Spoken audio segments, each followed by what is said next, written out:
ako magkukulang. Pinahihimlay niya ako sa lutiang pastulan. Inaakay niya sa tahimik na batisan. Pinanunumbalik niya ang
ikaw sa akin ang lahat-lahat.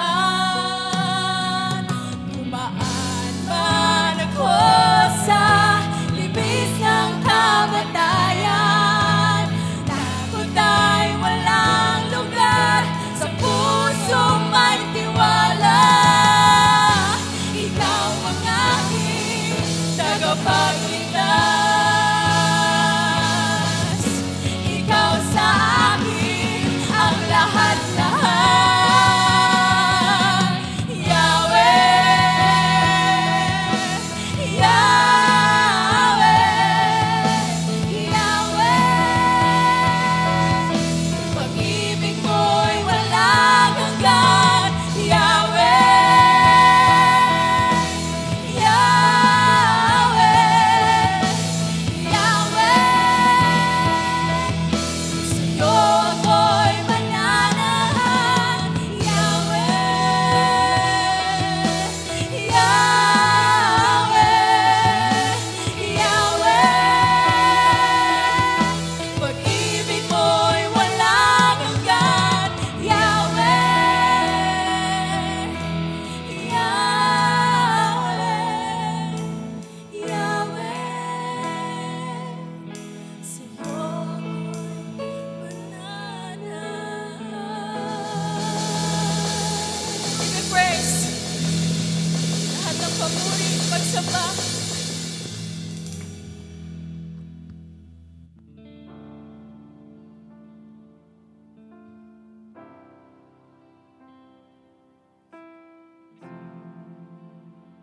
We want your presence, Lord.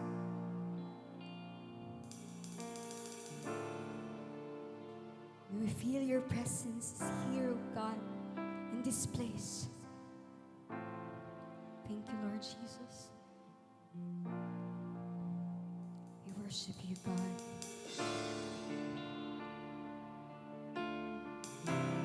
We worship you, Jesus. Oh Lord,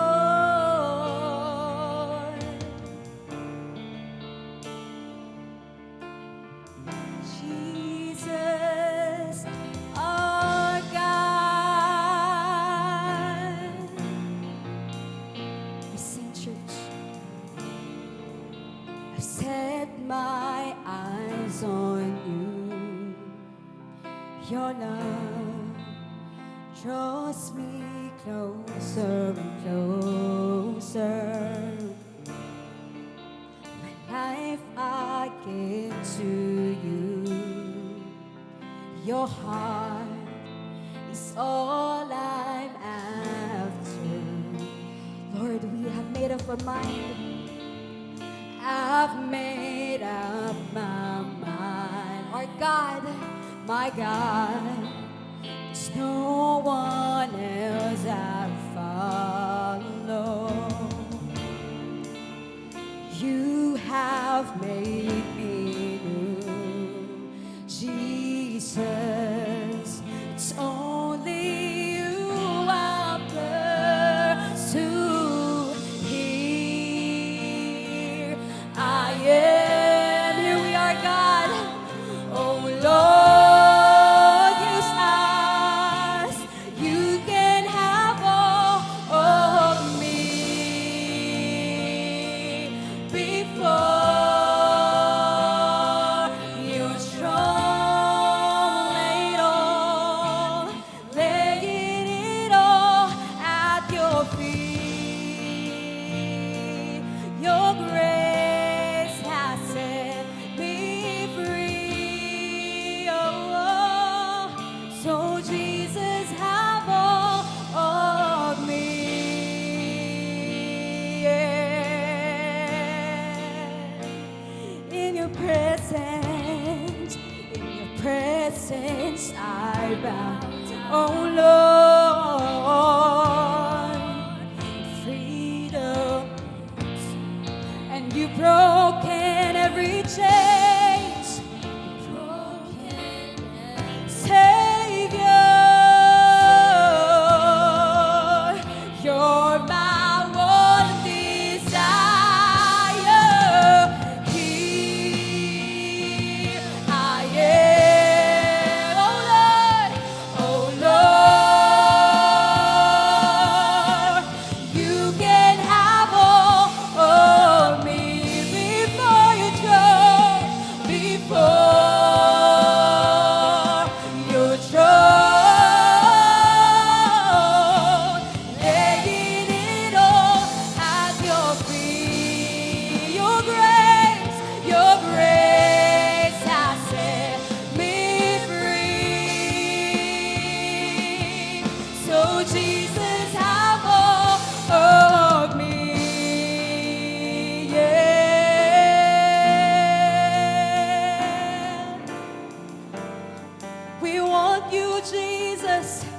We want you, Jesus. Our God, our Savior. You are our God, Jesus. Say, Jesus, you're all I see. I know that you're with me. No turning back, no turning back. My cross, I'll carry, though no one goes with me. No turning back, no turning back. Sing Jesus. I know that you're with me. No turning back, no turning back. Oh, my cross I'll carry, though no one goes with me. No turning back, no turning back. Here I am, oh Lord, you can have all of me before you chose.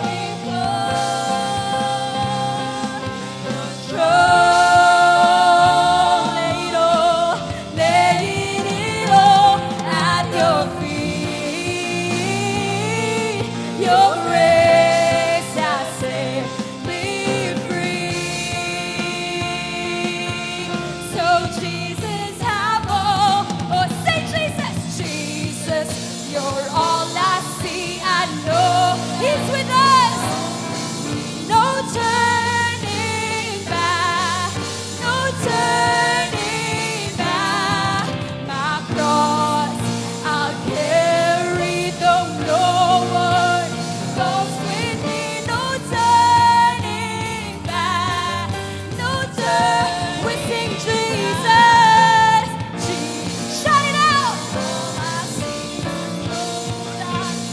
You're with me, no turning back, no turning back. My cross I'll carry, though no one goes with me. No turning back, no turning back. Say, Jesus, you're all I see. I know that. Come on, church, we sing.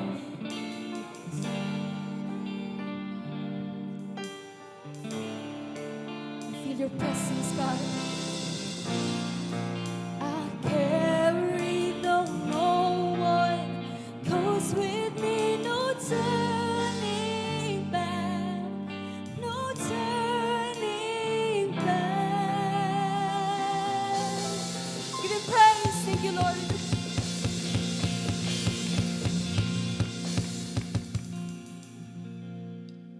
Let's pray together, church.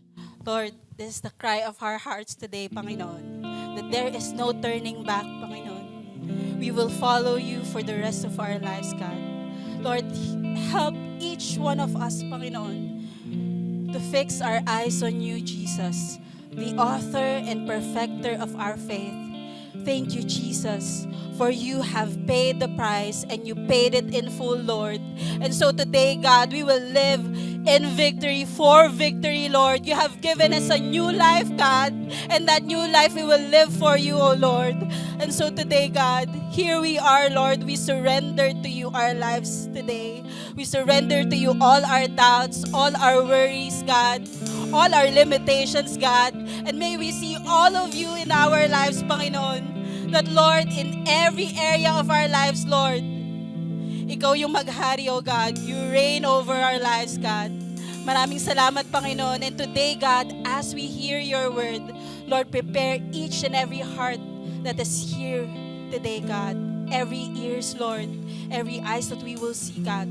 Every eyes that will see, Lord, for who you are in our lives, who you are in this place, God. Maraming salamat, Panginoon. And Lord, as we receive your word this morning, God, the truth of your word will set us free. the truth of your word will prevail over our lives. Maraming salamat, Panginoon. We give you honor and glory. All of this we pray in the mighty name of our Lord Jesus. And everybody say, Amen and Amen. Thank you, Lord. Thank you, Jesus. And today, church, as we continue to worship God, we will also take this time to pray for our kids. Kung may kasama po tayong bata or anak po natin na katabi natin ngayon, can we lay our hands on them? And let's pray for them. Lord, we pray for every children in this place. We are so grateful, God, that you have entrusted us with these little children whom your kingdom belongs to, Panginoon. Maraming salamat, God, that in their young age, they are learning to follow you. They're learning how to love you, God, how to live their lives for you, God. And it is our prayer, Lord, that as they grow up, they will grow to know you more, that they will learn your ways, oh God. That, Lord, wala na kaming ibang mapapamana pa sa kanila. More than the temporary things of this world, God, yung maipamana namin sa next generation ay ang iyong salita. Maipamana namin sa kanila, Panginoon. Maipasa namin sa kanila, God, kung sino ka. Ma-encounter ka nila personally. And so, Lord, today, as we send them off to Kids Church, Lord, we pray for every kids teachers that they will pass on your love, your word to them, God. And as your people, every parents here, Lord, every one of us, Panginoon, that, Lord, may we be godly examples to these little children. That as they grow up, makikita nila, Panginoon, na napakasaya, God, mamuhay in a church community that loves you above all else. Maraming salamat, God. This we pray in the mighty name of Jesus. Amen, amen. Now we send them off to Kids Church. Thank you sa parents natin and for our kids teachers in assisting them.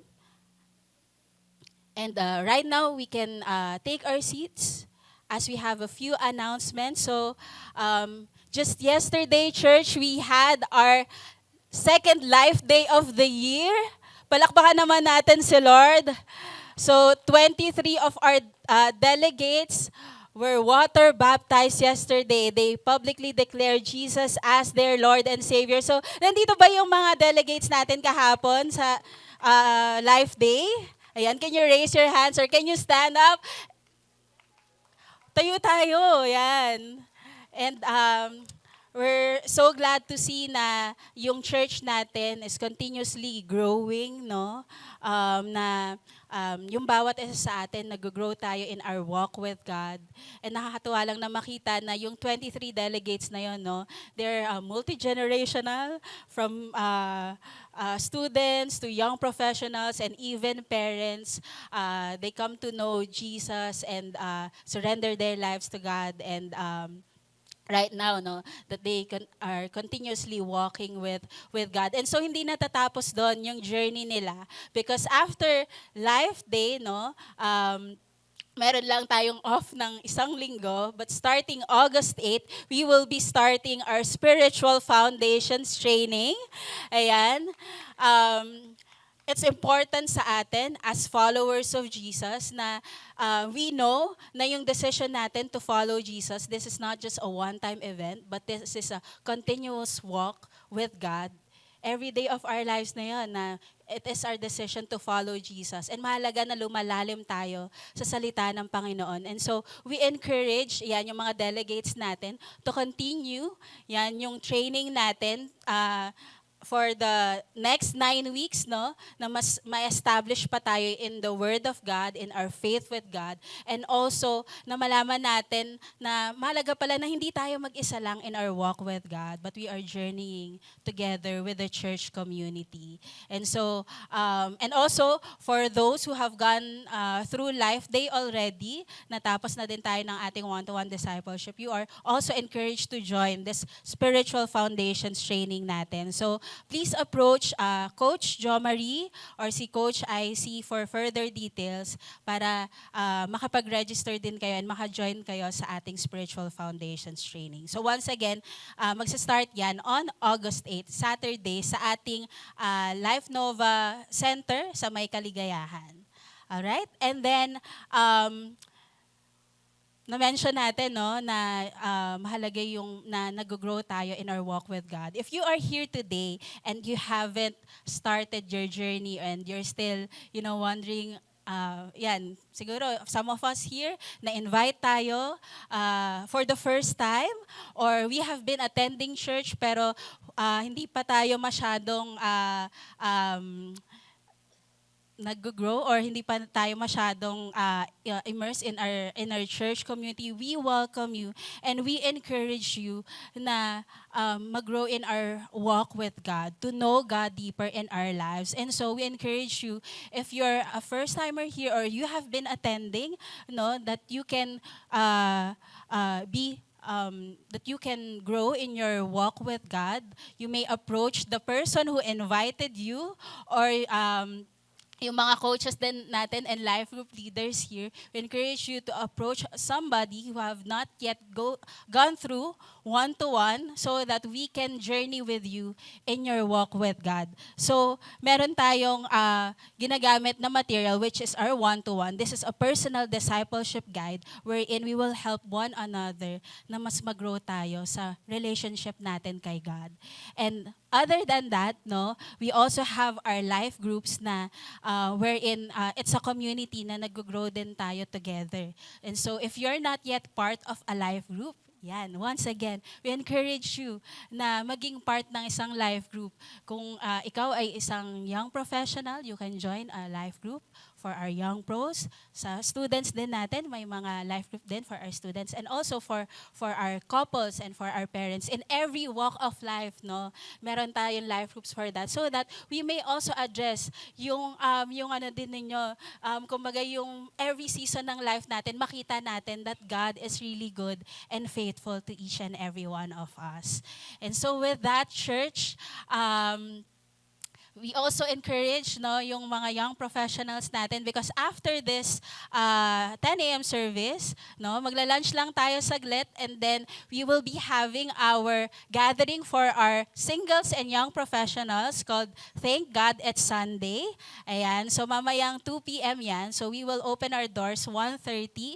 So kung meron din po kayo dito na mga kakilala na mga young pros, ayan, or you have been, kumbaga, meron kayong mga invite ng mga classmates nyo before or mga katrabaho ninyo na nahirapan kayong mag-invite sa 10 a.m., please tell them that they can join our singles and young pro community sa ating 2 p.m.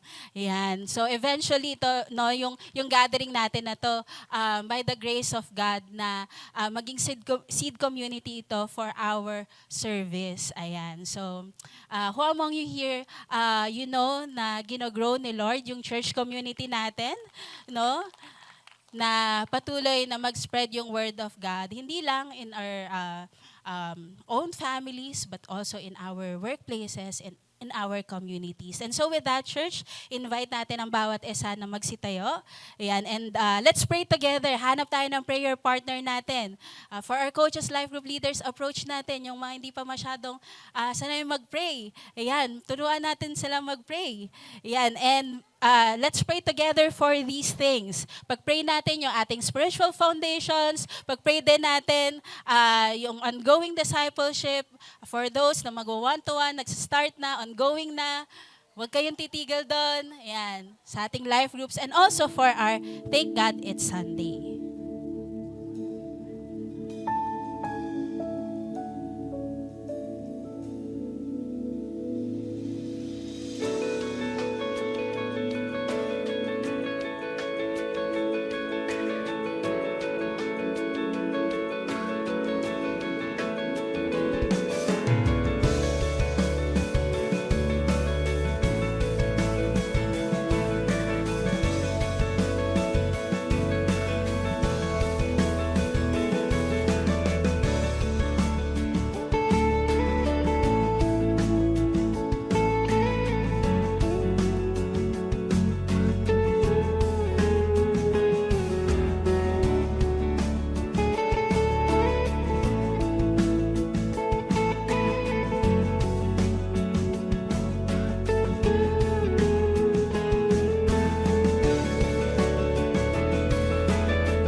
let us wrap up our prayers.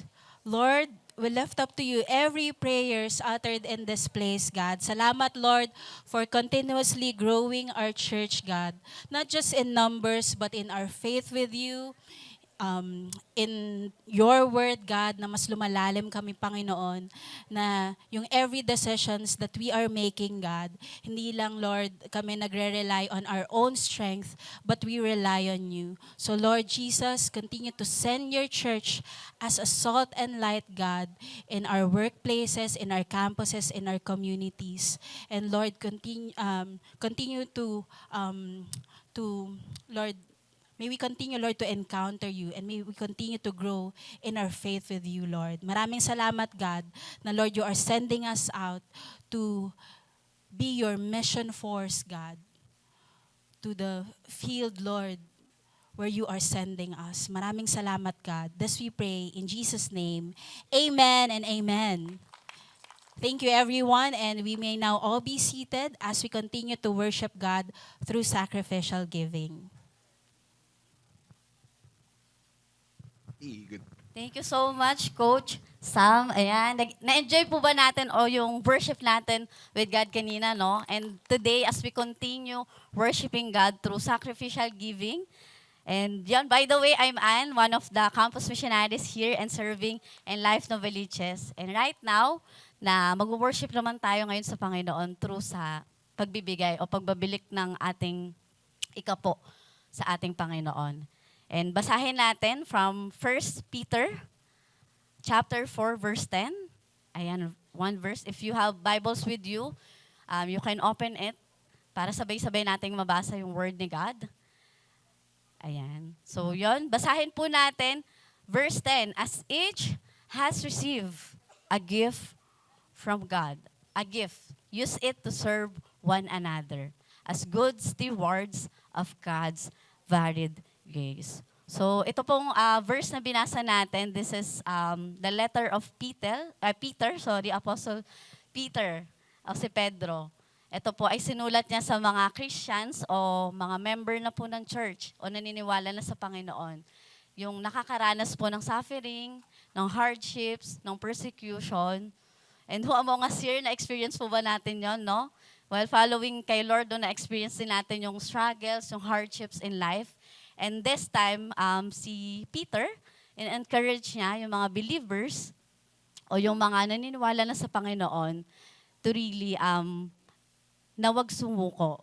Kumbaga, sa verse na to, o yung title nga ng chapter na to is steward tayo ng grace ng Panginoon. We are stewards of God's grace. So, sa binasa po nating verse, si Peter, nire-remind niya yung mga believers na ang calling ng bawat isa is to really serve one another. Kumbaga, even na nakaranas ng hardships, ng sufferings, or in luck man yan, anything na naranasan ng mga members, ang encouragement ni Peter is that na huwag tayong sumuko. It is our calling to really serving one another, loving one another, no? Even na hindi tayo nagkakaintindihan minsan, pero really, ito yung dinesign sa atin ng Panginoon. And sabi pa dito, no, as each has received a gift. So, niniwala ba tayo na yung katabi mo, may gift yan na binigay si Lord.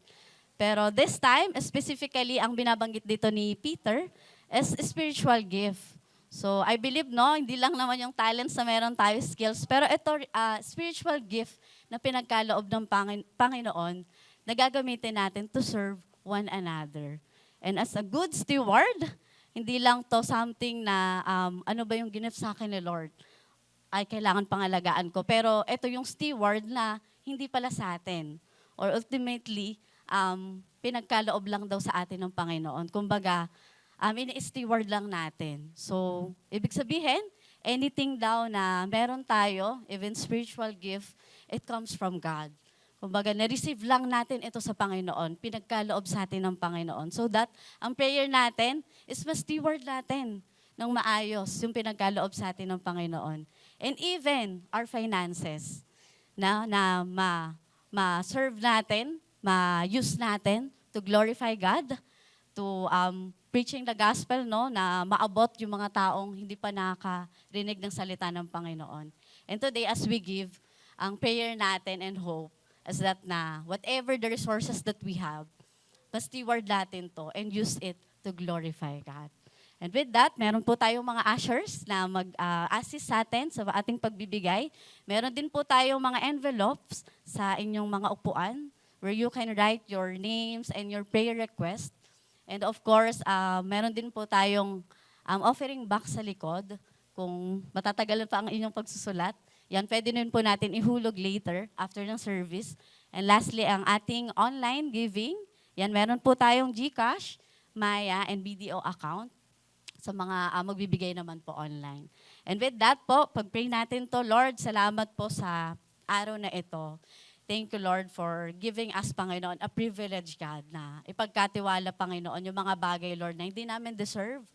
And totoo, Lord, na sa'yo to lahat, Panginoon, na meron kami. Even our resources, our finances, Panginoon, our businesses, everything, Lord, na nare-receive namin, Panginoon, Panginoon, it comes from you. And I pray, God, na mas steward namin to ng maayos, Lord, to glorify you, Panginoon, to bring glory, Panginoon, sa'yo lamang.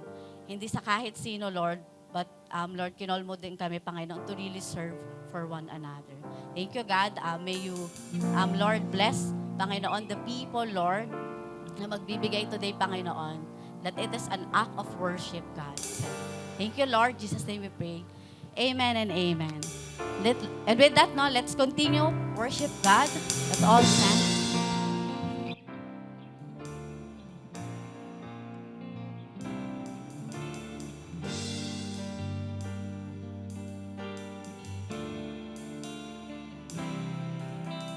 Jesus, you're all I see. I know that you're with me. No turning back, no turning back. My cross I'll carry, though no one goes with me. No turning back, no turning back. Come on, Jesus. You're all I see. I know that you're with me. No turning back, no turning back. My cross I'll carry, though no one goes with me. No turning back, no turning back. Here I am. I am, oh Lord, you can have all of me before your throne, lay it all at your feet. Your grace has set me free. So, sing Jesus, Jesus, you're all I see. Shout it out.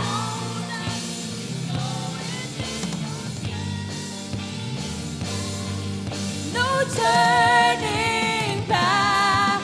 My cross I'll carry, though no one goes with me. No turning back, no turning back. Jesus, you're all I see. Come on, church, we sing. You're all together. No turning back. My cross I'll carry, though no one goes with me. No turning back, no turning back. Sing Jesus, Jesus, you're all I see. I know that you're with me.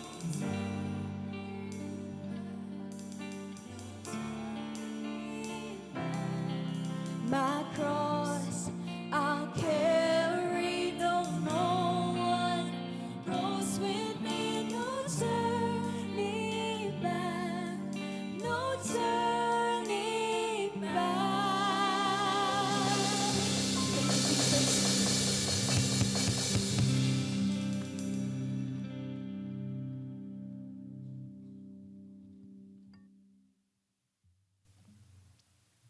Good morning, church. How many of you are blessed with our time of worship? Every week, we look forward na sama-sama tayong kumanta, sama-sama tayong mag-worship kay Lord through songs of praise and through our sacrificial giving. I know how sacrificial our giving really is. And when we say it's sacrificial, it's really sacrificial because it hurts. But you know what? It's all worth it because we worship the name that is above every name. We worship the Lord of Lords, the King of Kings, the King of our nation, the King of this world. We worship the one and only Lord Jesus. Now we're going to worship Jesus through the reading, the hearing, the believing, the receiving, and the obeying of His Word. Please take out your Bibles, physical man yan or digital, and turn it to John 13. And we're reading from verses 1 to 7. Kung may kasama ka na walang Bible, share mo yung Bible mo sa kanya. Yan. By the way, those of you who were not able to attend our liturgy series, this is how the church have always read the Bible. They read it together and they read it aloud. And alam nyo, pag hindi tayo nahihiya and we speak aloud, ba't kami magbabasa sa Bible? Pastor, may screen naman. Walang screen kasi noon. And they recite it from memory. And when we read it aloud at narinig ng yung sarili natin reading, it is formative for our souls. Our souls are reshaped and shaped to conform to the image of God. Let us read John 13, 1 to 7 together. Now, before the feast of the Passover, when Jesus knew that His hour had come to depart out of this world to the Father, having loved His own who were in the world, He loved them to the end. During supper, when the devil had already put it in the heart of Judas Iscariot, Simon's son, to betray Him, Jesus, knowing that the Father had given all things into His hands, and that He had come from God and was going back to God, rose from supper. He laid aside His outer garments, and taking a towel, tied it around His waist. Then He poured water into a basin and began to wash the disciples' feet and to wipe them with the towel that was wrapped around Him. He came to Simon Peter, who said to Him, Lord, do you wash my feet? Jesus answered him, what I am doing you do not understand now, but afterward you will understand. This is the word of the Lord, the supreme authority over all governments, over all ideology, over all cultures, the Word of God. Let us pray. Lord, thank you for the Word that we have just read. Dalangin namin, Panginoon, sa papatuloy naming pakikinig ng iyong salita, may you reshape our hearts so that we can truly be made in your likeness. Kung ano man po sa katawan namin, sa isip namin, sa kaluluwa namin, yung hindi konforme sa disenyo mo, I pray na sa pagbasa namin ng salita mo, Panginoon, hugasan nyo kami ng iyong salita. Linisin nyo po yung mga isip namin, linisin nyo yung mga puso namin, linisin nyo yung mga experiences namin, and that we can see all those experiences in the light of the truth, of the revealed truth of your word, and so that our hearts, our minds, our bodies are transformed to be like you.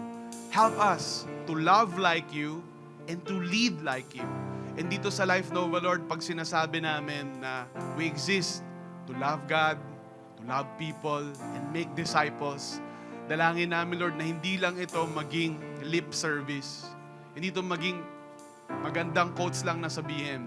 This would truly be the reality in which we live in every single day, loving you with all of our hearts, loving one another, and making disciples. We thank you and we honor you. It is your name that we worship above all. In the mighty name of Jesus we pray. Amen. Let's give God a hand of praise. Good morning. Welcome to Life Nova and Every Nation Church. Like what we prayed for, we exist to love God, love people, and make disciples. Please approach somebody na hindi mo masyado nakakausap dito. Maaring kilala mo, pero hindi kayo talking terms. Go ahead and introduce yourself. And I hope in a few moments you can make a new acquaintance, one or two. And then after that, we may now return to our seats.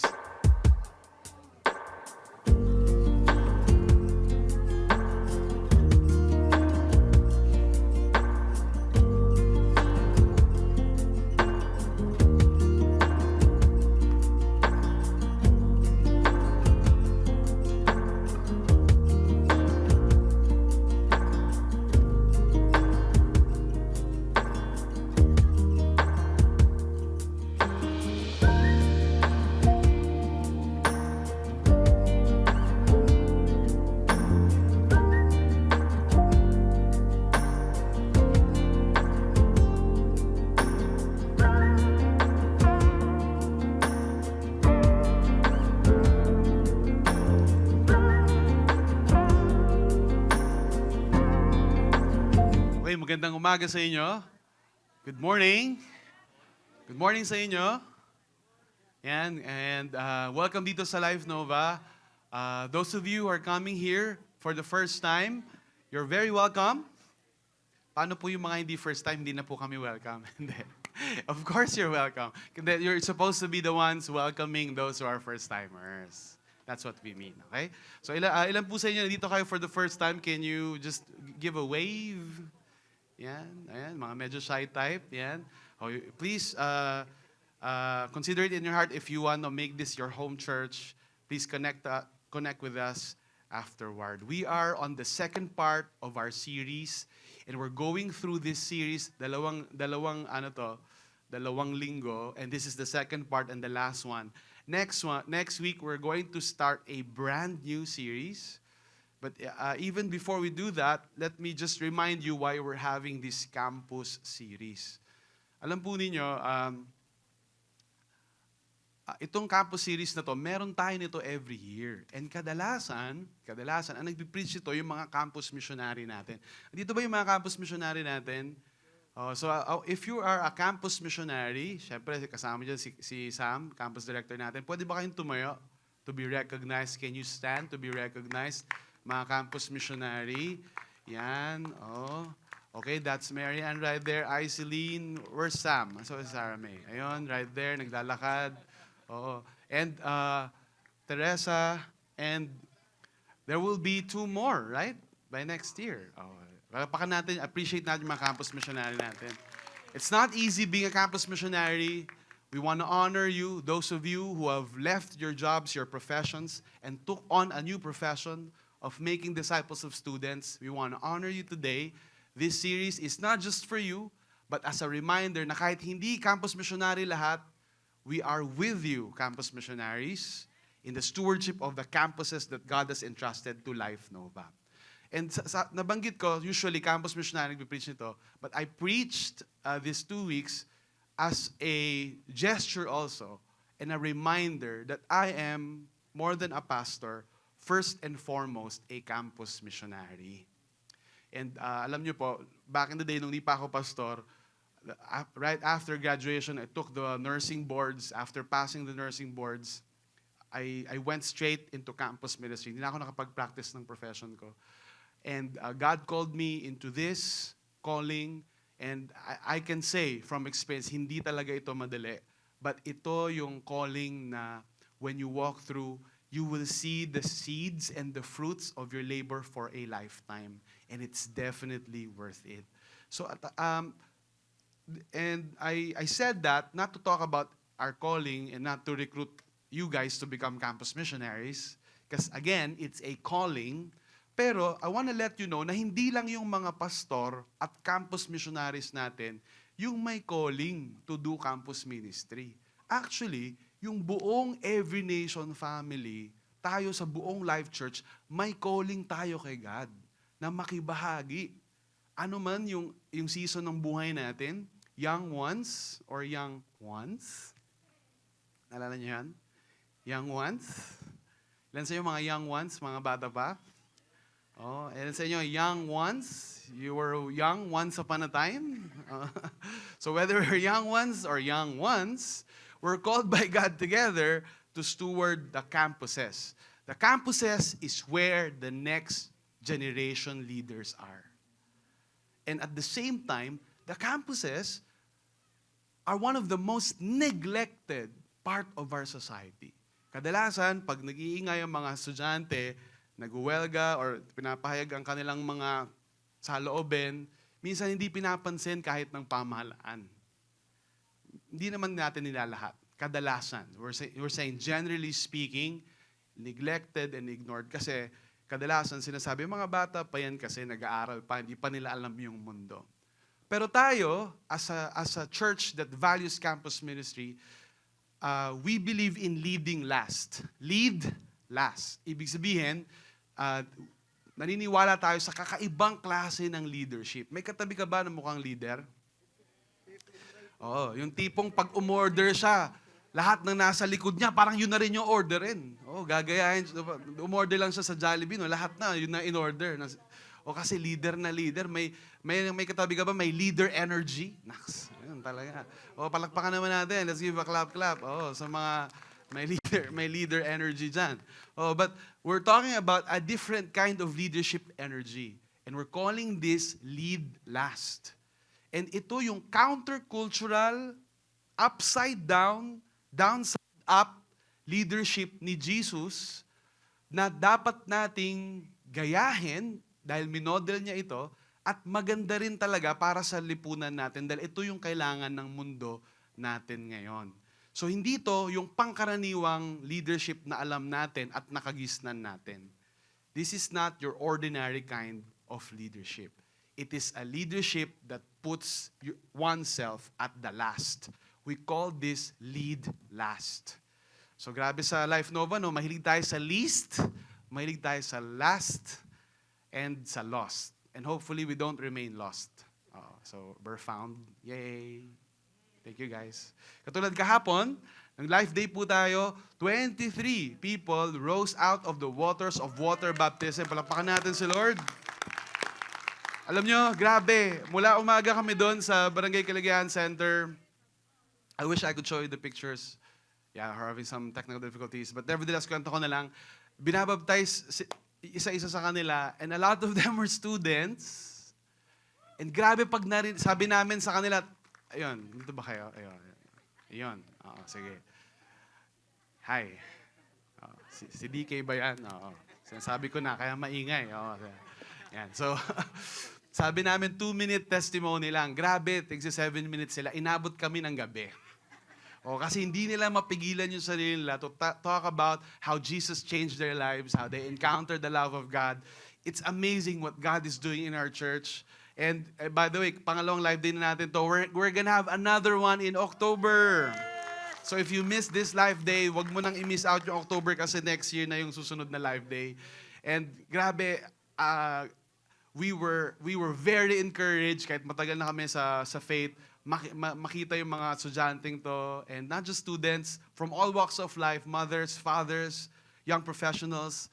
And actually, I saw 2 young pro na nandun sa baptism, diretso nag-serve kagad sa music team natin. Grabe, sama si Liway at si Edwin. Hindi, si Edison. Si Edison. Yan. So grabe, no? Pag-live din, serve agad. Grabe. Siguro hinihintay nyo lang, nag-live din lang kayo para makapag-serve, no? Hindi, biro lang. Pero ganun talaga yon. Lead last. Grabe yung heritage na binigay sa atin ni Lord bilang Life Church. Excited tayong mag-serve. Excited tayong hindi mag-boss around other people, but to really serve. Tulad nung binasa natin, titignan natin yung klase ng leadership na pinauso ni Jesus. Titignan natin paano tayo magsasubmit sa ganitong klase ng leadership. And hopefully, whether you like it or not, lahat tayo, meron tayong some form of leadership. Pinakauna yan sa bahay. If you're a father or you're a mother, you're automatically a leader. Kung kuya, ate, you're already a leader. Hindi pa natin binibilang yung roles mo sa school, sa campus, sa office mo, sa work mo. And how do we lead like Jesus? Now, titignan natin yung heart ng leadership last week, titignan natin yung acts of leadership. Paano ba yung kilos? Paano ba yung akto? Paano ba ginagawa? Lord, we're gonna see Jesus in action. Kasi last week, narinig natin si Jesus talks about leadership. Paano niya kinukwento, paano niya tinuturo yung leadership. Titignan natin, paano niya ginawa yung leadership.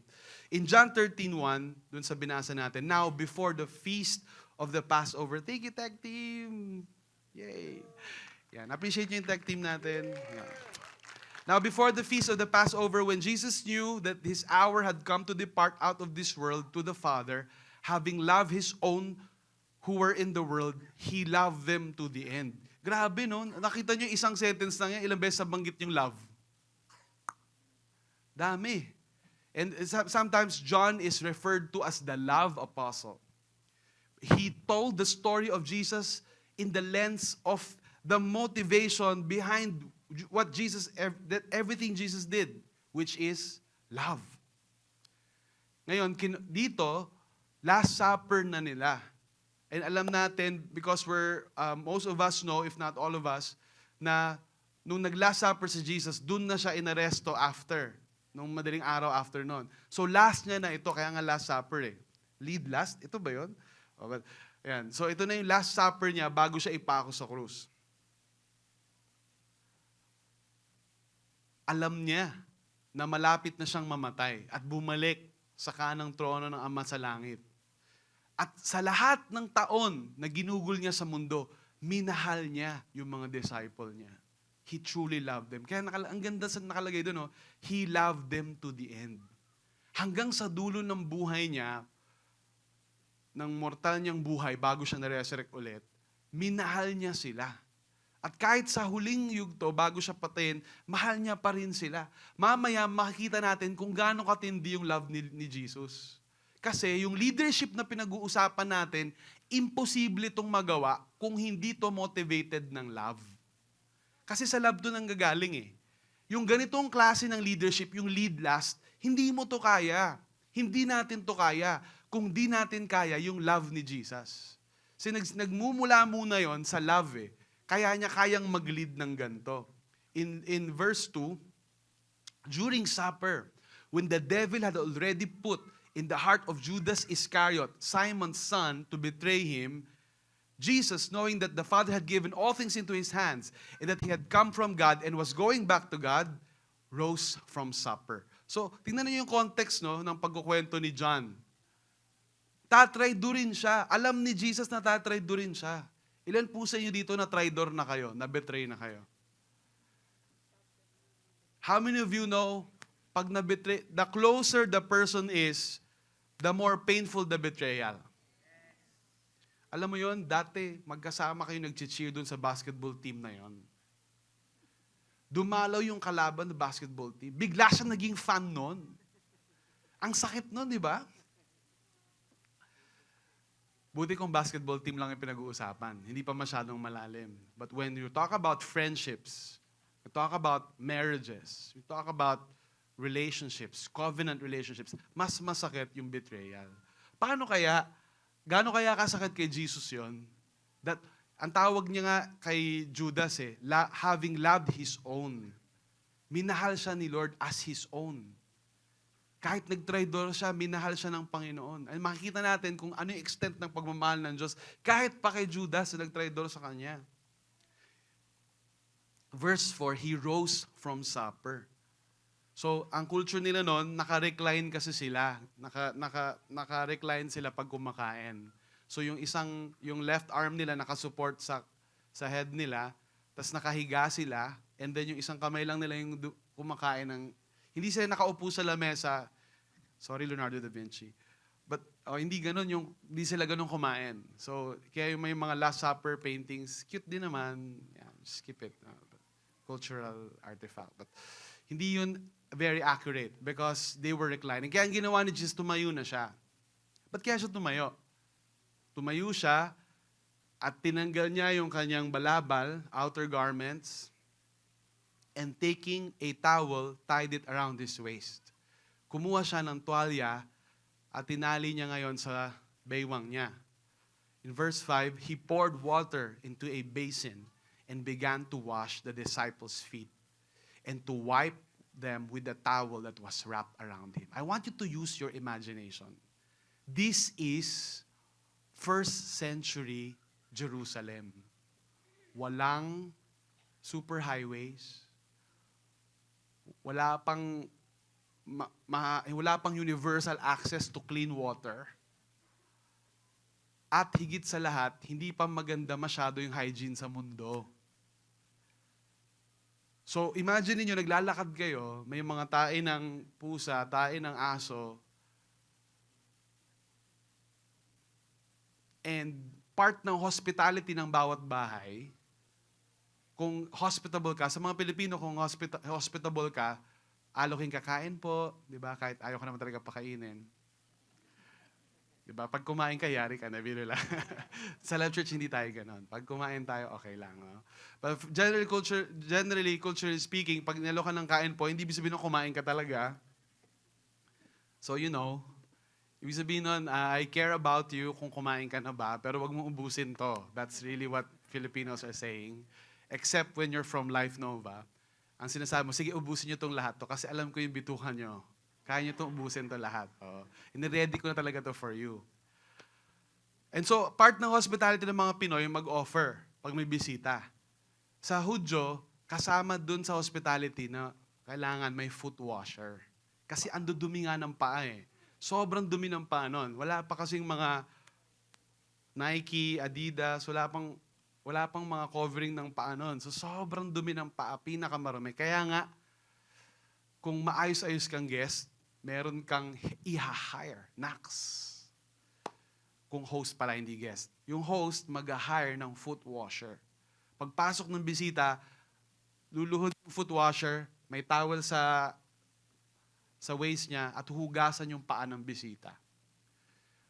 Yun, gold standard hospitality. Ibig sabihin, lumaki na may breeding, may maayos na asal yung host ng bahay. Kasi hinugasan yung, may tagahugas ng paa. Pero, it is unheard of na yung host mismo yung maghuhugas ng paa. Kasi ang paghuhugas ng paa ay isa sa mga pinakamababang trabaho sa kanilang panahon. Ito ay reserve lamang sa mga doulos. Remember the doulos? Diakonos, doulos, the servants of the servant. Pinakamababang servant, yung naghuhugas ng paa. To their shock and to their dismay, in a tightly patriarchal and hierarchical culture, biglang yung Lord nila nagtali ng towel at lumuhod, hinugasan yung paa nila. This is, to their upbringing, actually very offensive. Kasi they exist in a culture na may ranking sila sa society. So ang tingin nila kay Jesus, mataas, syempre, leader nila yon. Ang tingin nila pag leader, bossing. Hindi mo yan paglilingkod. Yan ang paglilingkuran mo, hindi yan dapat naglilingkod. He came to Simon Peter. Kaya si Simon Peter na naman yung pinakanauna. How many of you know, ang galing na leader ni Peter? Oo, grabe. Kasi ang mga leader, yan yung mga nauuna. Gusto nyo makahanap ng leader, yung laging una.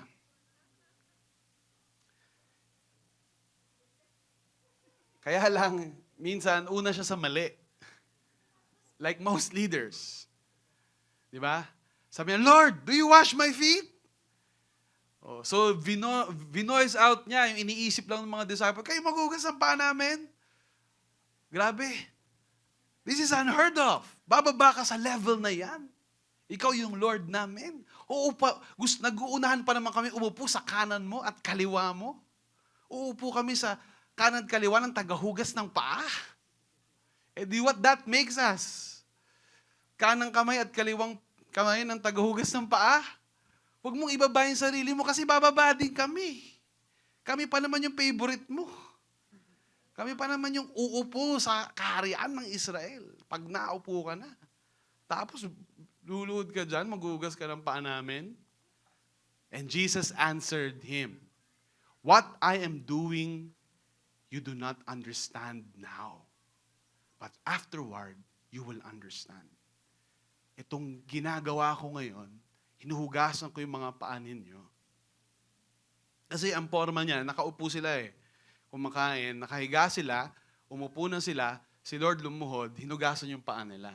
Sabi ni Lord, hindi nyo to naintindihan ngayon. Pero darating yung panahon, maiintindihan nyo rin. Ba't kaya sinabi ni Jesus na hindi nila yun maintindihan ng panahon na yun? Just a reminder, hindi pa siya pinapako kasi nito.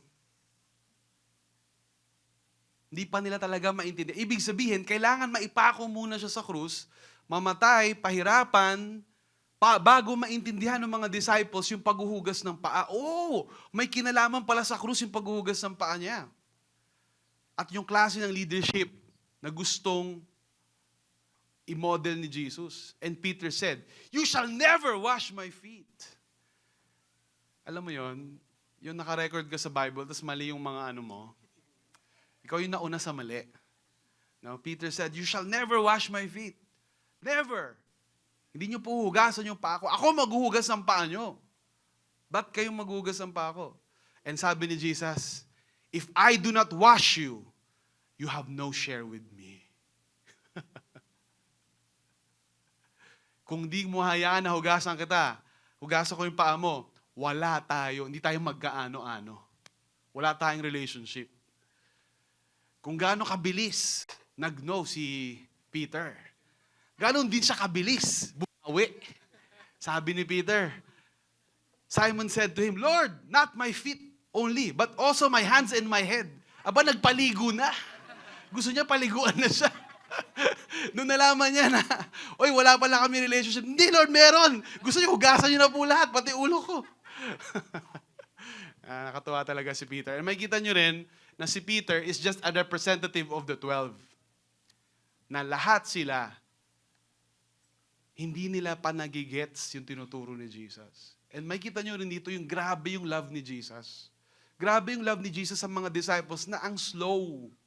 Ilan po sa inyo, katulad ko kayo minsan, slow din. Slow magets yung word ni God. Slow magets yung pinapaturo ni God. Kasi may sarili na tayong, mindset. Mindset ba? Mindset. Kaya pag binabago ni Lord yung mindset natin, ayaw natin. Slow tayo matuto. Kasi part of learning is unlearning. For you to learn, you have to unlearn things. And so kaya ang hirap nila matuto kasi ang dami na nilang natutunan na.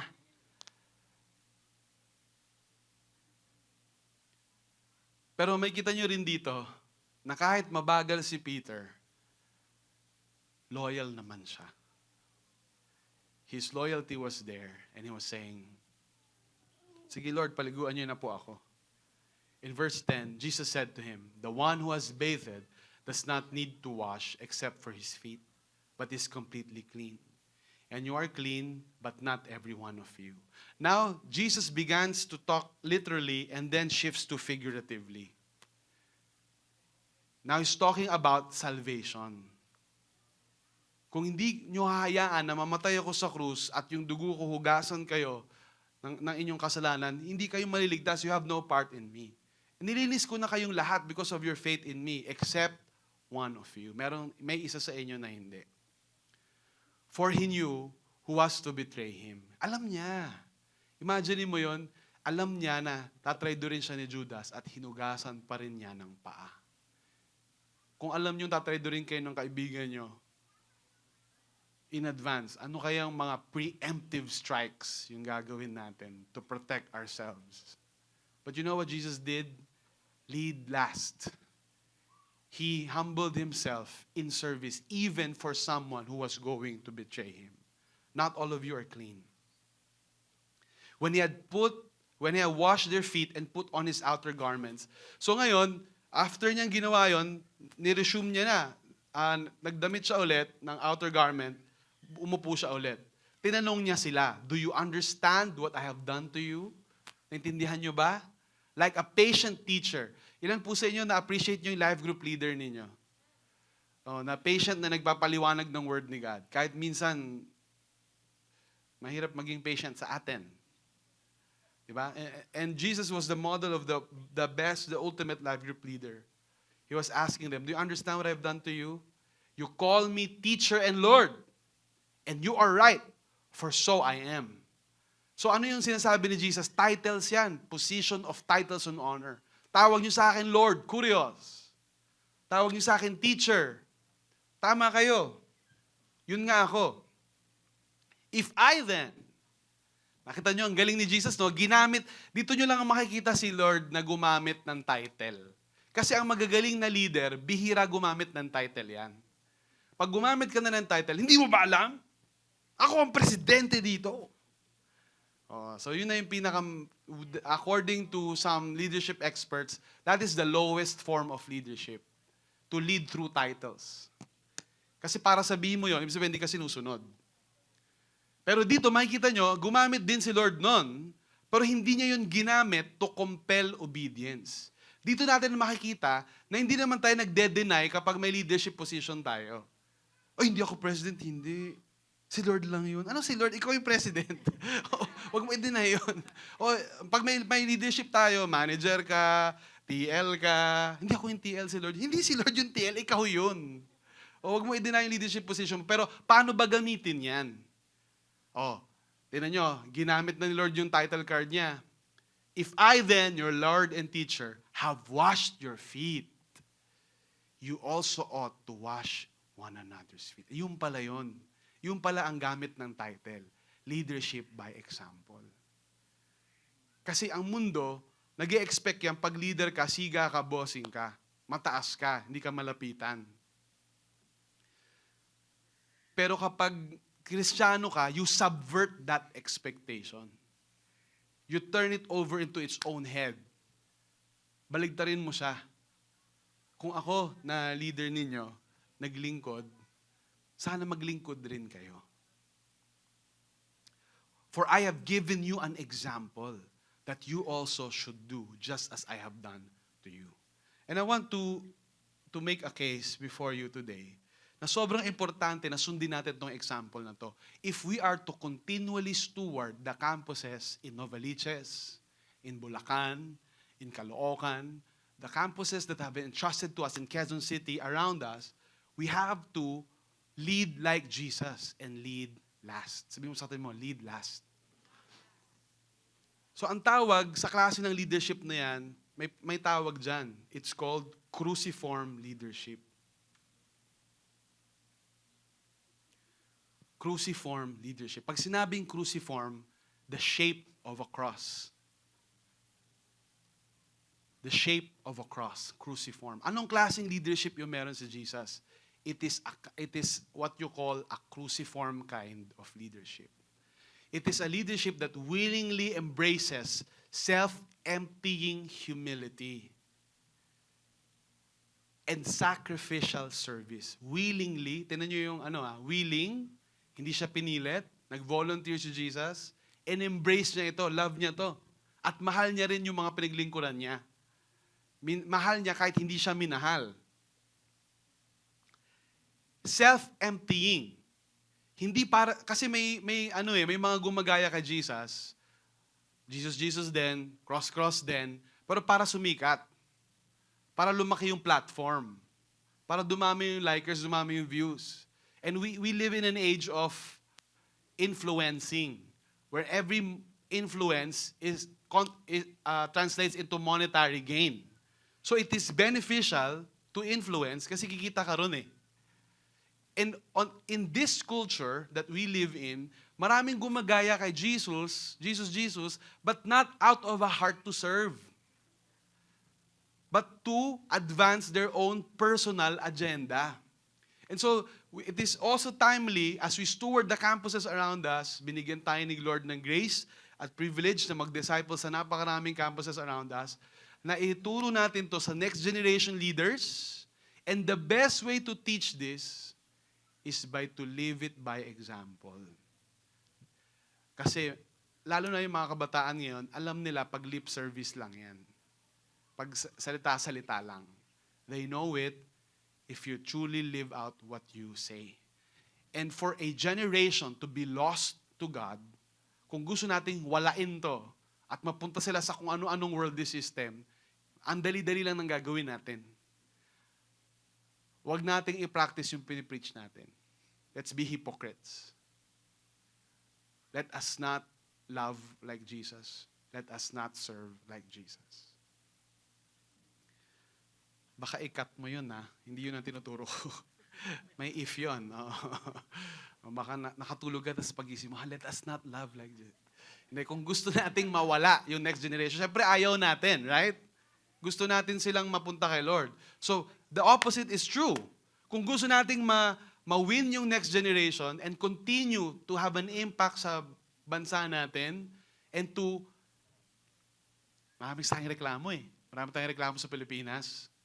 Legit naman. Eh, dapat naman talagang ikareklamo. Kaya lang, ang mahirap yung puro reklamo pero hindi part ng solution. Bilang bahagi ng solution, abutin natin yung mga susunod na leader. And kasama doon yung pagsasacrifice. Kasama doon yung self-emptying. Ibig mo sabihin, Pastor, ililibre ko to. Ako na nga magtuturo, gastos ko pa to. Lead last. Cruciform leadership.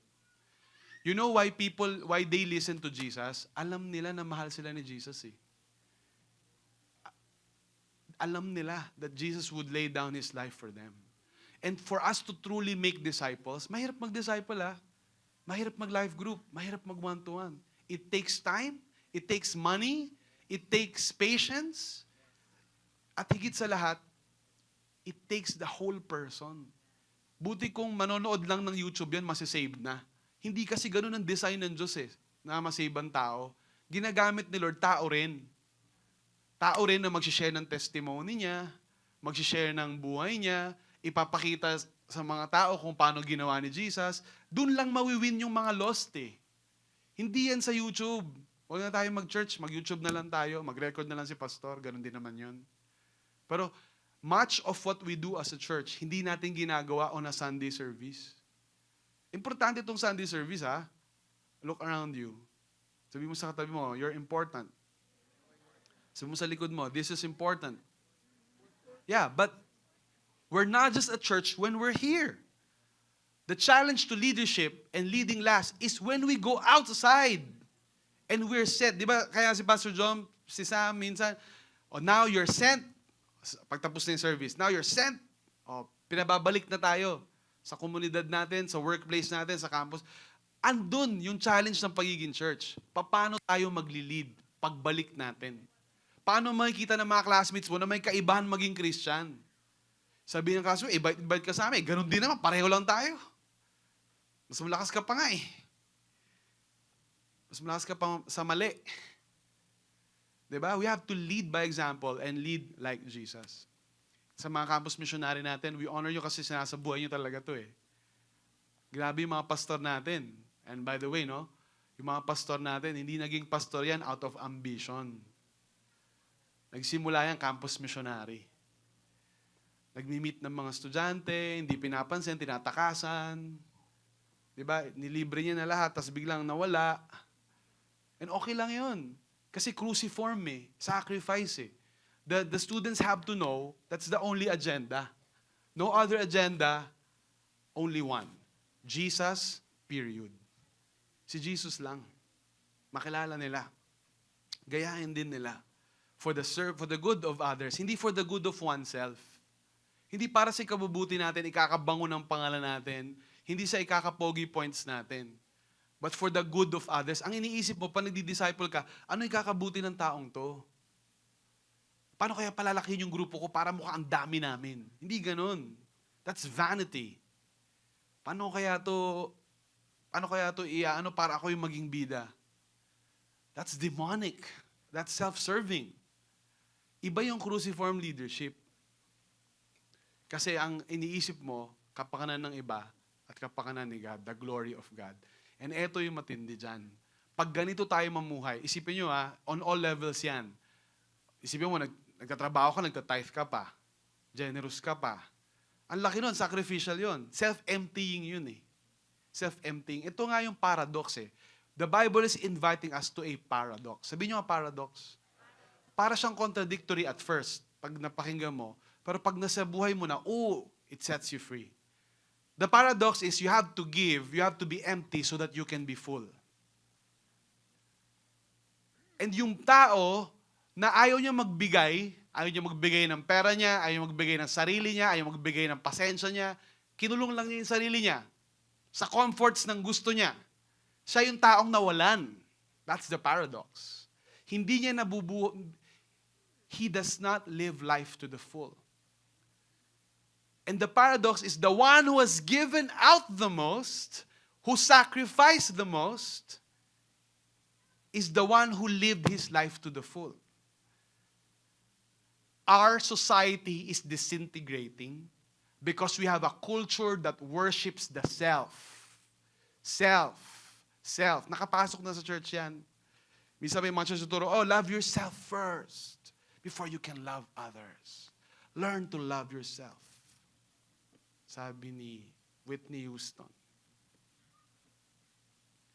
It has infiltrated the ranks of the church and the faithful. It is not what the Bible teaches. The Bible teaches a paradox. When you put others first and yourself last, that's when you find fulfillment. Because that's exactly when you become like Jesus.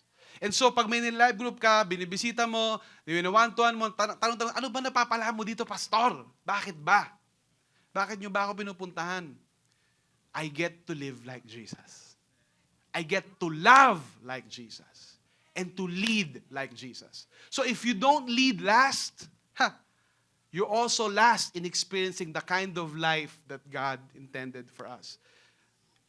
Kaya, yung mga tawag dito, nagdi-deconstruct, ayoko na mag-church, gagaling na ako dyan, I've been there, done that, so nagdi-deconstruct na ako ngayon, I'm trying to live in a no faith, ganyan. Yan yung mga tao na nandun nga sila sa faith, but they have not given out anything. They're there to receive. That's a paradox. If you're just there to receive, what do I get from this? Minsan ganun tayo eh. Human nature ba? Nothing in particular. Lahat naman tayo may ganun. Kahit ako. Meron tayong ganung mga tanong. So, what's in it for me? Anong mapapala ko rito? And that's the paradox. The more you're like that, the less cruciform your leadership is. The shape is not the cross. The shape looks like yourself. But it's less of ourself and more of like Him. Dumating yung panahon, namatay na si Jesus, nabuhay siya muli, na-gets na ng mga disciples ngayon. Yung pala ibig sabihin nun. Grabe, siya na pinakamataas sa lahat, nagpakumbaba. So, nung nagsisimula na yung mga churches sa iba-ibang rehiyon ng mundo, isa sa mga apostoles, he calls himself the least of the apostles. And sometimes he calls himself the least of all Christians. Grabe na ito. Hindi mo alam kung humble ba o false humility ba. Talagang gusto niyang talunin ka sa humility, no? Ako pinaka-humble dito. Mga ganon. Kasi he calls himself the least of the apostles, the least of all the Christians. Pwedeng may false humility, or pwedeng, could it be, that the more closer you are to God, mas malapit ka kay God, mas lumalapit yung relationship mo kay God, mas accurate yung tingin mo sa sarili mo.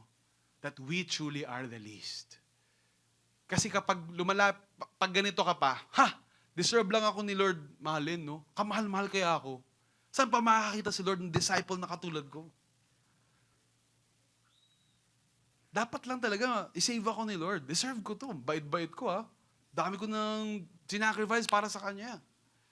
Doon mo malalaman, malayo pa yon. Malayo ka pa kay God pag ganun ka pa mag-isip. Nag-pray ako, Lord, ha? Ang dami kong hinulog dun sa sobre, ha? Walang bumalik kahit onte. Malayo ka pa.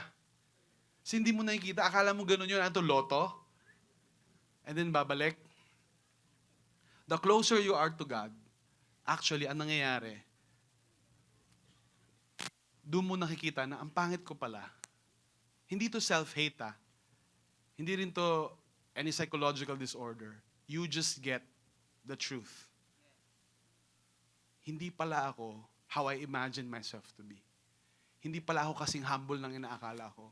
Hindi pala ako kasing talino ng inaakala ko. Hindi pala ako kasing kamahal-mahal ng akala ko. In fact, grace lang ni Lord kaya niya ako minahal. Kung ako yun, hindi ko mamahalin yung sarili ko.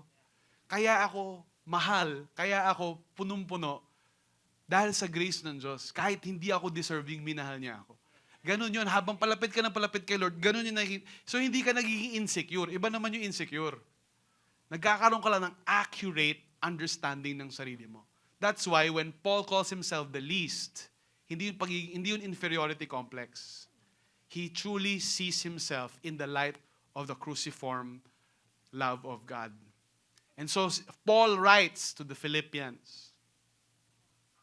Sabi niya sa kanila, this is many years after Jesus resurrected and ascended to the right hand of the Father. I want to close with this passage. And dito, di ba sabi ni Jesus, you do not understand me, but the time will come you will. Ito na yung passage na nagpo-prove na naintindihan na ng church si Jesus. Sabi dito ni Paul, do nothing from selfish ambition or conceit, but in humility, count others more significant than yourself. Hindi masamang magka-ambisyon, pero ang masama yung selfish ambition.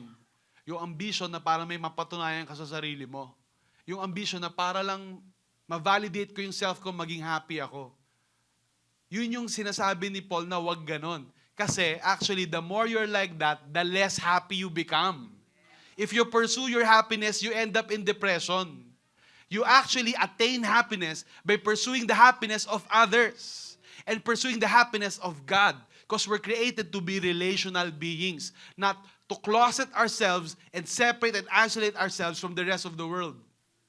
We're called by God to love Him and love one another. Sabi ito, in humility, count others more significant than yourselves. Yan ang root ng offense. Pag na-offend ka, bakit sino ba siya sa akala niya? Hindi niya ba ako kilala? Max. So ang iniisip mo, mas angat ka kaysa dun sa iba. Mas kagalang-galang ka kaysa dun sa umaway sa'yo. Pero ang sabi ng Bible sa atin, baligtad. Kahit feeling mo importante ka, kahit VVIP ka pa, count others more significant than yourselves. But sa tingin nyo, yung mga taong matataas ang posisyon sa lipunan, nagsiserve sa atin as ushers. Kids teachers. Kasi cruciform yung leadership natin eh. Kahit ang taas ng pinag-aralan, ang laki dapat ng sweldo, nagmi-mission, whatever. Bakit? Cruciform tayo eh. Hindi tayo katulad ng mundo na ladder. Pataasan. Sa kingdom ni Lord, pabaligtad. Mas mababa ka, mas tinataas ka ni Lord. Verse 4, let each of you look not only to his own interest, but also to the interest of others. See? Hindi na natin kailangan turuan yung sarili natin na mahalin yung sarili natin. Yung nga ang problema natin, masyado nating mahal yung sarili natin over. Hindi natin mamahal si God at yung iba. Kaya dapat, hanapin natin yung interest ng iba. Have this mind among yourselves, which is yours in Christ Jesus. Dapat ganito daw yung isip natin. Ano raw? Sabi ni Paul, verse 6. Ayun. Who, though He was in the form of God. Ano daw si Jesus? Ano daw siya? Tao lang ba siya? Ano raw siya? Pakipicturan. Who, though He was in the form of, did not count equality with God a thing to be grasped. Hindi niya sinamantala yung pagiging equal niya sa Diyos Ama para magsiga-sigaan, mag-ari-arian, itapon lahat sa imperno. Anong ginawa niya? Verse 7. He emptied Himself. Grabe. He gave out everything. Pati dugo niya. Pati laman niya, binigay niya sa kaligtasan ng lahat. By taking the form of a servant, being born in the likeness of men. Grabe, nagkatawang tao siya. Siya na pinakamataas sa lahat, pantay sa Diyos. Hindi sinamantala ang pagkapantay niya sa Diyos Ama, kung di nagpakababa at nagpakaalipin at pinanganak na tao. Verse 8. And being found in human form. So si Jesus, Diyos lang ba o naging tao na rin? Fully God, fully man. And being found in human form, He humbled Himself by becoming obedient to the point of death, even death on a cross. So bakit siya dumaan sa lahat ng suffering? Kasi masokista siya. Nag-e-enjoy lang siya, nasaktan siya, ganon. Alam na natin kung bakit sabi ni John, He loved until the very end. Kasi mahal niya tayo. He sacrificed. Mas gustuhin pa ni Lord na daanan niya lahat ng horror at torment ng cross kaysa hindi kanya makasama sa habang buhay. Ganon kakamahal ni Lord. Ganon tayo kamahal ni Lord. Kahit di tayo deserve. Kasi marumi buhay natin eh. Ba't sino bang deserve dito? Sino bang deserving dito? Sa totoo lang, kung malapit ka kay Lord, walang deserving kahit isa. Lahat tayo pumalpak. Lahat tayo malayo. For all have sinned and fallen short of the glory of God. Pero dahil sa love ni Lord, ba't ba tayo nagdito sa Fairview Terraces? May center naman tayo dun. Para saan ba to? Para marami makarinig ng word ni Lord. Para yung mga kaklase nyo, yung mga katrabaho natin, mga pamilya natin, na hindi makasiksik dun sa maliit na center, walang parking, kulang yung kids church, makarinig ng word ni Lord. Para to sa love, hindi sa comfort natin. Pero minsan, pag tumatagal na tayo sa mga komportabling bagay na pinag-pray natin noon, nakakalimutan natin yung cruciform kind ng leadership. Para pasikat tayo, nasa Fairview Terraces na tayo, ganon. Hindi yun para dito. Hindi yun para doon. Para tayo nandito, ba't tayo nagsasacrifice lahat? For the sake ng mga lost na masave sila. For the sake ng mga pamilya natin na masave sila.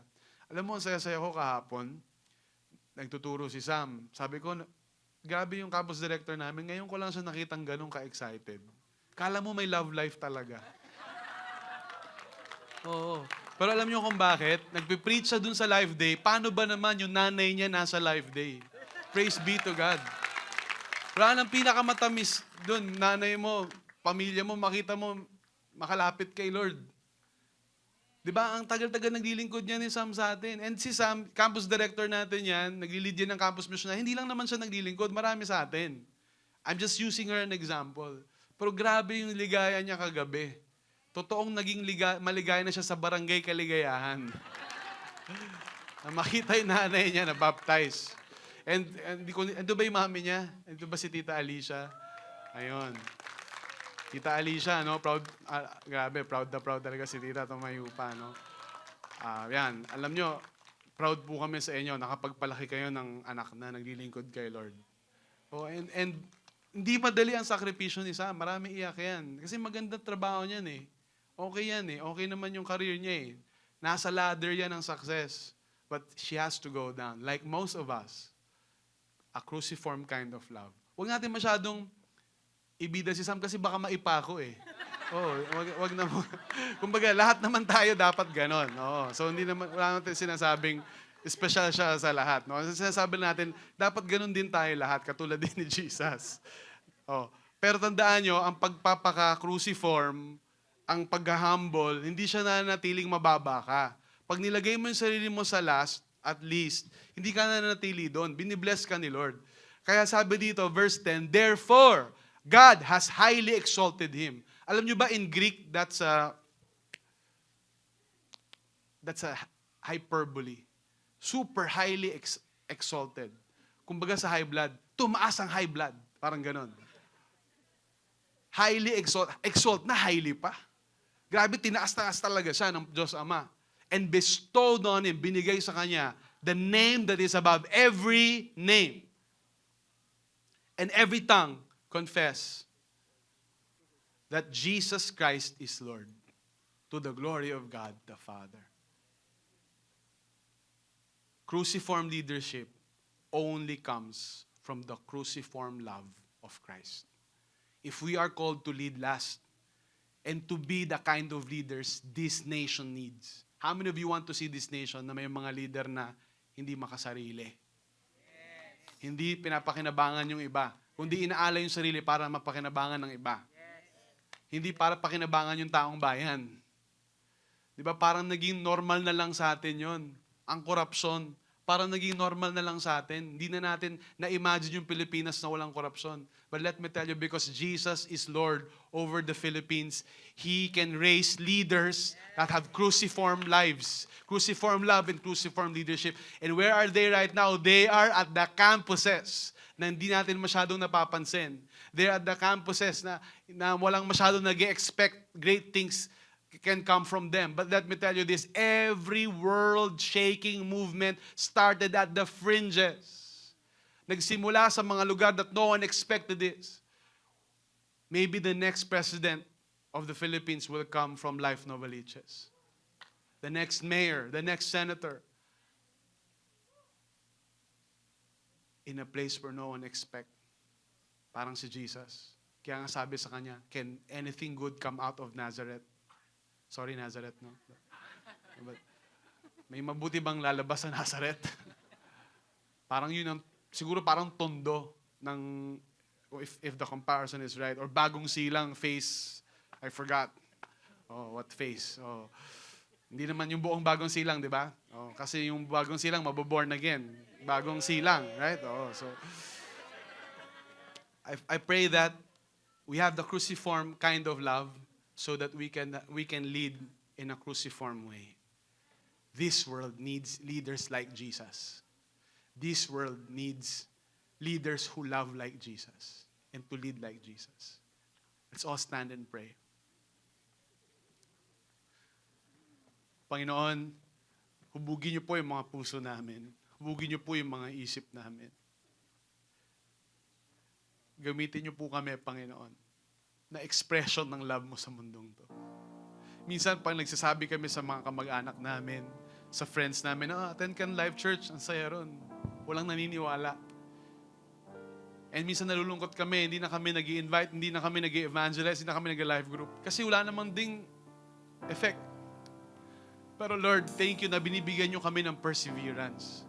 Dahil bago kami makaabot ng marami, at bago kami makapag-inspire ng marami, you are working in us first. Gusto nyo muna kaming hubugin na maging kamukha ninyo. Para pag pinakilala ka namin sa iba, kitang-kita nila sa buhay namin na may kamukha ka namin, Lord. May pagkakapareho yung ugali natin, Lord. Lord, baguhin nyo kami. And Lord, patawarin nyo kami kung madalas ayaw namin mag-sacrifice. Madalas pinipili namin yung comfort namin. Madalas minsan binibilangan ka pa namin pag nagbibigay kami, Lord, hanggang dito lang ha. Patawarin nyo kami, Lord, kasi hindi kayo ganon. Binigay nyo lahat-lahat.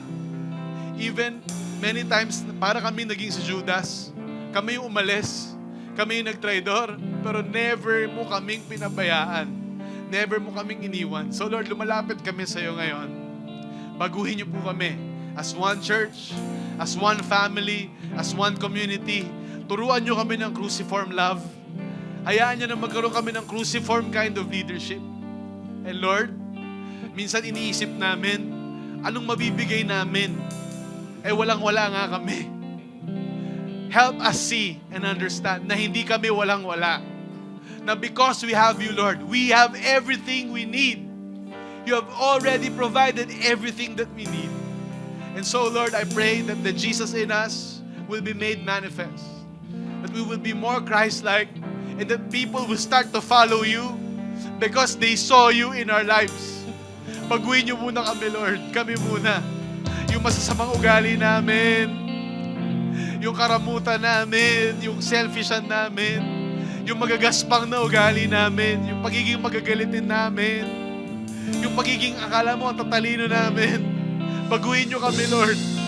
I pray, Lord, na palitan niyo po kami ng kaisipan at puso na kahawig ng sayo.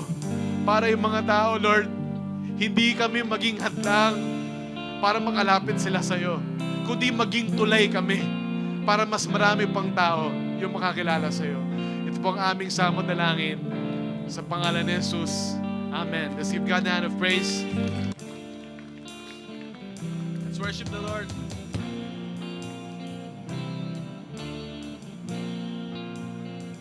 Less of me, oh God, more of you, Jesus. Less of me, oh God, more of you, Jesus.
for. Come on, church.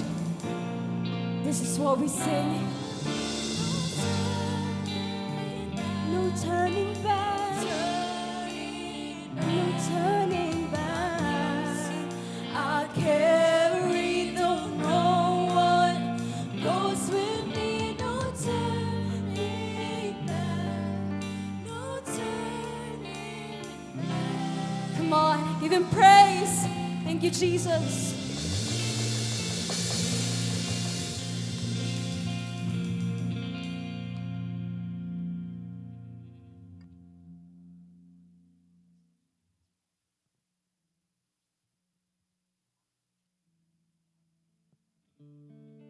Okay. Palakpakan natin si Lord. Among you here, you were encouraged and compelled at the same time to lead last the way Jesus led. And so, before we go, let me just let's pray for our campus missionaries. Let me call on our pastors to pray for our campus missionaries. Yung mga CMs ba natin nandito? Yan. Can you all come down? Yan. Ilan po sa inyo you appreciate our campus missionaries? Week in and week out, they go to campuses, high school, college, lalo na yung mga focus campus natin to preach the gospel, to reach out students and disciple students and raise leaders. Sige na. Ayan, alright. Ayan, sige po, let's all extend our hands to them.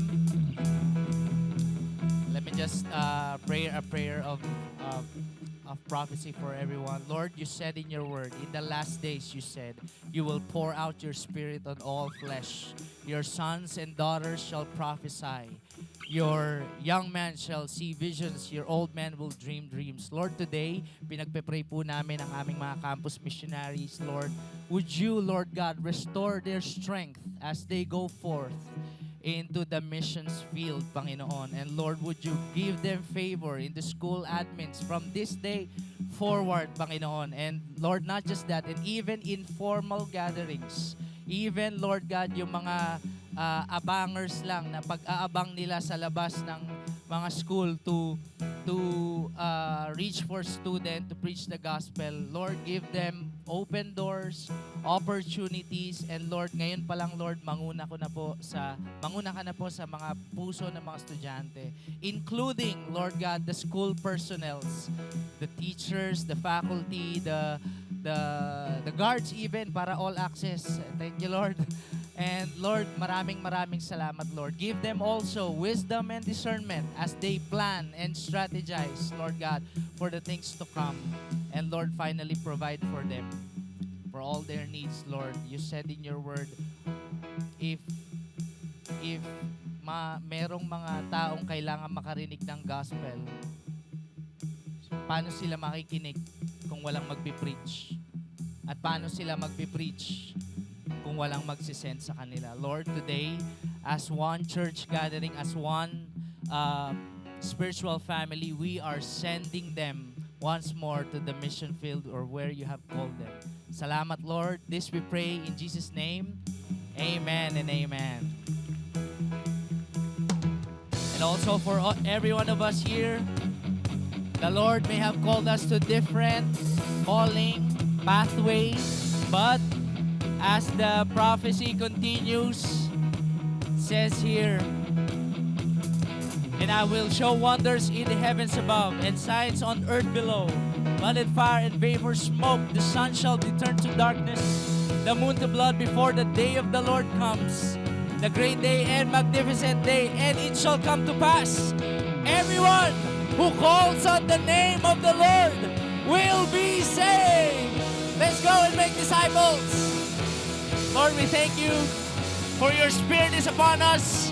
Lord, every hand's raised, receive the power and blessing of God to go forth and make disciples. Lord God, wherever we will go, whatever we will do, it is our heart for your name to be glorified here in this city and to the nations beyond. Salamat, Lord. This we pray in Jesus' name.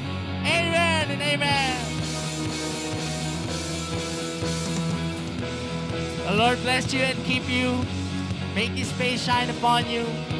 And give us peace. Let's continue worshiping God.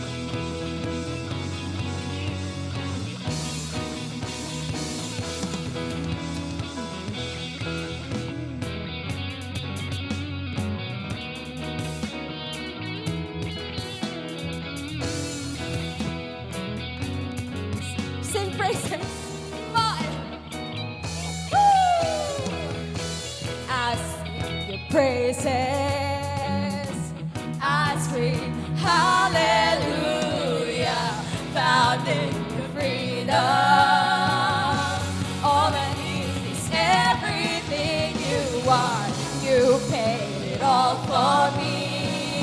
You're risen. Hallelujah. Now I have been set free. 'Cause all I need is everything you are. Everything you are. Come on. Everything you are. 'Cause all I need is everything you are. Thank you, Lord. Thank you, Jesus.